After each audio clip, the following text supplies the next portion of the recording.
Guys ৰাতিপুৱাই এয়া যাত্ৰা কৰিছোঁ কামাখ্যা মন্দিৰ বুলি হোটেলৰ পৰা ওলাই আহিলোঁ। আজি আমি গৈ আছোঁ কামাখ্যা মন্দিৰলৈ। চ' আমি আটাইকেইটাই গৈ আছোঁ আৰু তাত সৰু সৰু কিছুমান মুহূৰ্ত আপোনালোকক দেখাবলৈ চেষ্টা কৰিম। চ' মোৰ এই ব্লগটো চাই যাব বুলি আশা কৰিলোঁ। এয়া আমি কামাখ্যা মন্দিৰলৈ বুলি আমাৰ হোটেলখনটো এৰি থৈ আহিলোঁৱে। আমি ৰাস্তাৰ মাজমজিয়াতে আছোঁ, এতিয়াও পাহাৰলৈ উঠা নাই। চ' ভাল লাগে আৰু ৰাতিপুৱা সময়ত এইবিলাক মানে এনেকুৱা মনোমোহা দৃশ্য কিছুমান দেখিলে। এতিয়া আমি গৈয়ে আছোঁ, পোৱাগৈ নাই।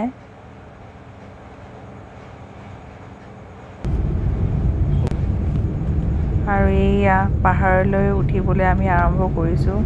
পাহাৰৰ একা বেকা ৰাস্তাৰ মাজেৰে আমি মানে গৈ আছোঁ আৰু এয়া মন্দিৰ আহি পালোহি, কামাখ্যা মাৰ মন্দিৰ। আৰু মই মানে মান্তি কৰি থৈছিলোঁ কামাখ্যা মাৰ মন্দিৰত মানে শৰাই এখন দিম বুলিও।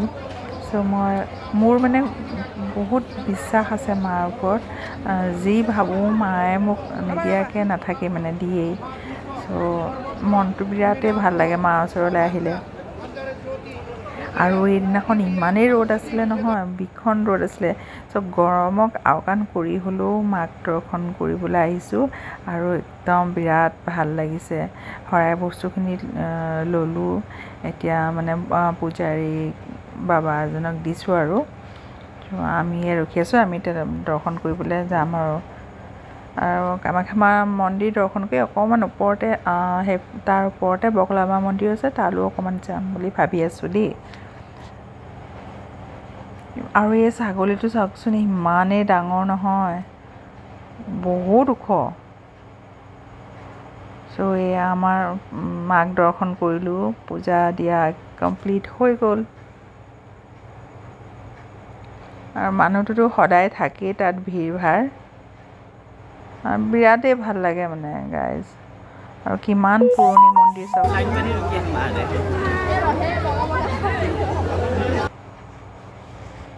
সেয়া অলপমান মই চিৰিত উঠি আছোঁ। এইফালে পুখুৰীটোতে অকণমান ভৰি হাতকেইটা ধুই লওঁ, দৰ্শন কৰিলে ভাল বুলি কয় কাৰণে। চ' মনতে আৰু কিবা এটা ভাবি লৈছোঁ, ভাবি পেলাই সেয়া ভৰি হাতকেইটা অকণমান তিয়াই লওঁ। বাবাও মোৰ লগত আছে, জানো আছে।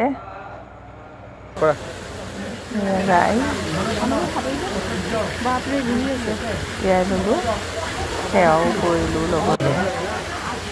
বাবাও এয়া তিয়াই মেলি সেৱা কৰি লৈছে। আৰু ইফালে এয়া জানুও কৰিছে।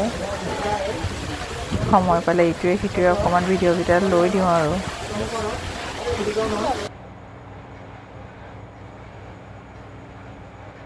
গা ধুয়ে আছে বোলে। আৰু এই ফটোকেইখনমানো লৈ ল'লোঁ লগতে, জান, বাবা, মই, আমি আটাইকেইটাই এনেদৰে। ময়ো এই বাহিৰতে দুকপিমান ফটো লৈ লৈছোঁ। অকণমান আপোনালোকক মানে দেখাইছোঁ আৰু শ্বেয়াৰ কৰিছোঁ, কিনো লৈছিলোঁ। এয়া দেখিছেনে গাইজ, বিৰাটেই ৰ'দ আছিলে দেই। ভালকৈ ফটোকেইখন মই চকু মেলিবই পৰা নাই মানে।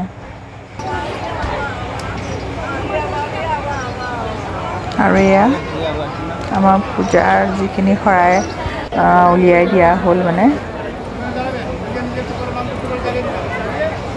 বৰ বিৰাটেই ভাল লাগিলে। মনটো মানে একদম পবিত্ৰ লাগি গৈছে আৰু দেই পূজাটো হোৱাৰ পিছত। আৰু কিমান পুৰণা নহয় জানো কামাখ্যা মন্দিৰটো, তথাপিতো চাওকচোন ইমান ধুনীয়াকৈ ৰাখিছে নহয়, দেখিয়ে ভাল লাগে। সেই পবিত্ৰ স্থানত মানে ভৰি দিয়াৰ লগে লগে কিবা এটা যে ঐশ্বৰিক শক্তি পাই গৈছোঁ, মোৰ তেনেকুৱা নিচিনা লাগিছে, মানে ইমানেই ভাল লাগিছে।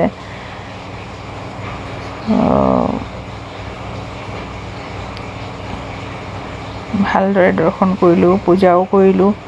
এতিয়া অকণমান আমি আকৌ আহি আছোঁ আৰু ভাল লাগিলে। আৰু সেইদিনাখন নাগ পঞ্চমী আছিলে, বেলেগ ভাগেও পূজা হৈ আছিলে মানে বাবাৰ তাতে।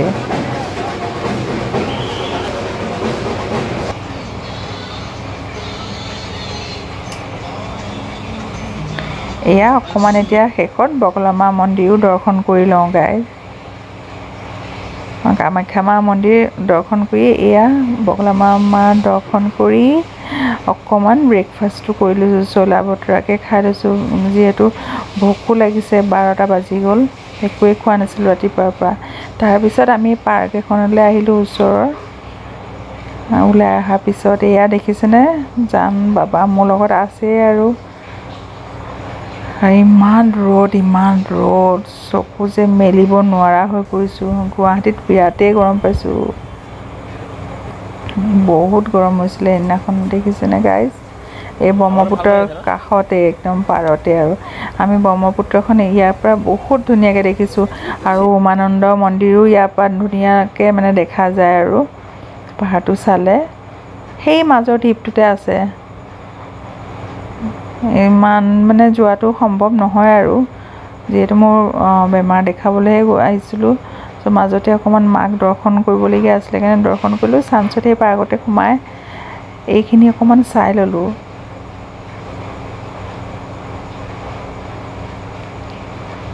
আৰু ঘূৰি মেলি আহি আমি খানা খাবলৈ বহি গ'লোঁ। ভোকো লাগিছে গাইজ, বিৰাট ভোক লাগিছে। এতিয়া অৰ্ডাৰ দি পেলাই অকণমান বহি লৈছোঁ। খাই মেলি আৰু ঘৰলৈ আকৌ উভতিব লাগিব আৰু ৰুমলৈ, মানে আমাৰ বহি থকা জেগাতে এনেই ভিডিঅ' অকণমান কৰি লৈছোঁ আৰু